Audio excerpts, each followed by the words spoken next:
What's going on, y'all? Sideways Performance back here with another video. As you guys can see, here we go, quick release steering wheel.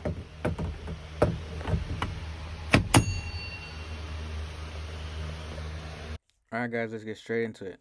First, you need to disconnect your battery because you're going to have to take off the airbag. So, after you guys do that, you'll be good. You're going to have a hole on each side where you're going to need to push a pick or a Phillips screwdriver that's skinny enough to unlock the airbag, which is circled. Like I said again, one on each side.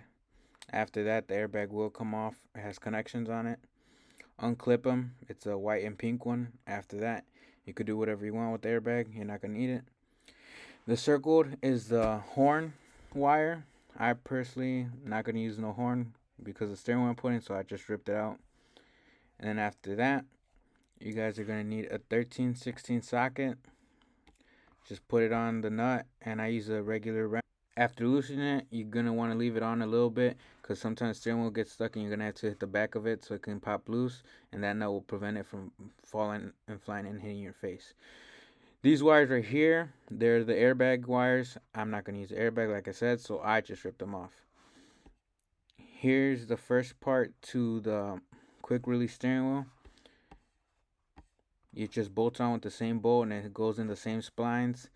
That wire did not use. That is the part number. I ordered it on Amazon. It has everything that you will see in the videos from Amazon.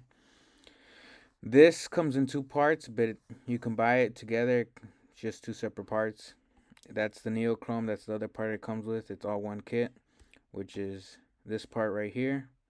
It comes with all the bolts and everything. Simple, dude. Just bolt it up and you'll be good. And this is the finished result.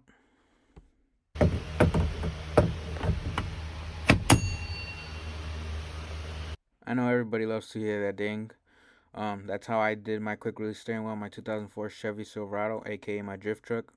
Yes, you want to have an airbag or horn, but then again, this is a drift truck. It doesn't get dailied, so I don't care about any of that. But yeah, it's just a quick video of how I did it, guys. Hope you guys like and subscribe and drop a thumbs up. See ya. And before I forget, guys, if you guys have any questions, drop a comment down below and I will answer any questions.